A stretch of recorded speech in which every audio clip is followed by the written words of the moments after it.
President Trump is back on the attack against special counsel Robert Mueller and his now closed Russia investigation. Yesterday, Mueller explicitly said that his investigation did not clear the president of obstruction of justice. Today, the president called Mueller a never-Trumper.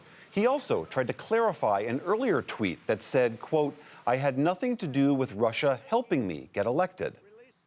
No, Russia did not help me get elected. You know who got me elected? You know who got me elected? I got me elected. Russia didn't help me at all. It was all a hoax.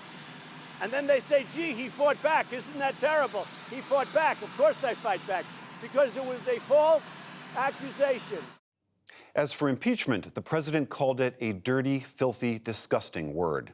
Separately, President Trump denied knowing of White House efforts to keep a warship out of his sight while he was in Japan this week.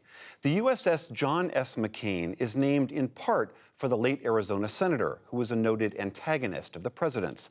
Mr. Trump acknowledged their fraught relationship today, but he insisted, quote, "I would never do a thing like that." In Singapore, Acting Defense Secretary Patrick Shanahan said he too was in the dark. I never authorized or never approved any action around the movement or activity regarding that ship.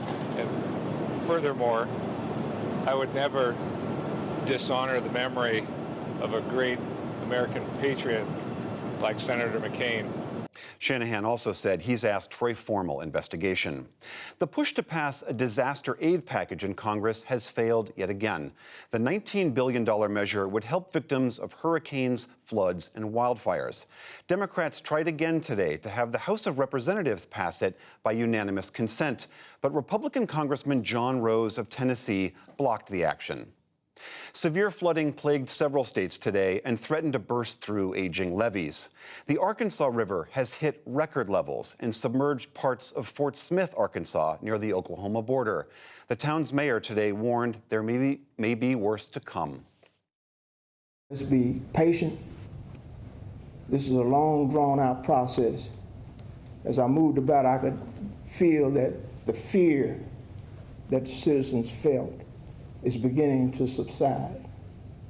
When the numbers were given about the crest, the fear is beginning to subside. But the suffering is about to begin. A series of storms dropped more than 20 inches of rain across the region over the past month. Prosecutors in Chicago today filed new sex-related charges against R&B singer R. Kelly. The Chicago Sun-Times reports the 11 felony counts include aggravated criminal sexual assault and apparently relate to one underage victim. These charges are the most serious yet against Kelly. Some carry a maximum sentence of 30 years in prison. A new lawsuit today charged that Mississippi's method of electing governors and other state officials is racist and should be thrown out. Currently, candidates must win the popular vote and carry a majority of state House districts. Mississippi adopted that rule in 1890 to suppress black voting power. No other state has a similar system. Former Mississippi Senator Thad Cochran has died. He first won his seat in 1978, becoming the first Republican-elected statewide office in Mississippi since Reconstruction. He went on to serve 6 terms before resigning last year. Thad Cochran was 81 years old. And on Wall Street, the Dow Jones Industrial Average gained 43 points to close at 25,169. The Nasdaq rose 20, and the S&P 500 added 5. Still to come on the NewsHour, will Missouri's only abortion clinic stop providing abortions tomorrow? The future of Israeli government hangs in the balance as new elections are called.